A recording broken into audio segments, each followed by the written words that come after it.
Chen, tender hari ni tadi memang lancar sangat-sangat kan? Tak rasa awak patut puji saya sikit ke? Okeylah, awak memang bijak. Kalau bukan sebab awak bocorkan tu, saya takkan menang senang macam tu. Kali ni, semua sebab awak. Jadi, pasal benda yang awak janji hari tu, status yang awak nak bagi tu, bila lagi awak nak bagi jawapan yang jelas dekat saya?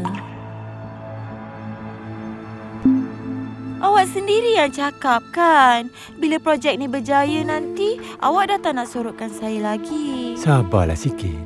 Awak ingat saya nak tipu awak ke? Tu awak yang cakap tau. Awak jangan berani nak tipu saya.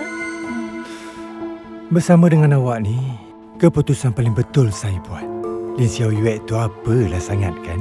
Bila dia dah jatuhkan Lin Si Yun nanti, Lin Group tu memang tak lama dah. Masa tu, kita kahwin.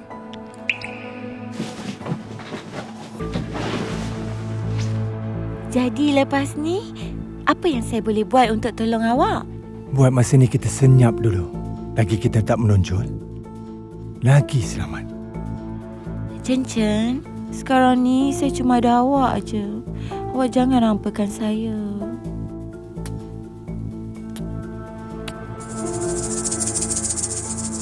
Identiti Li Wen sebagai tali barut dah dipastikan. Dah bertahun dia ikut awak. Saya tak sangka langsung. Dokumen yang dia curi itu, awak memang sengaja bagi kan?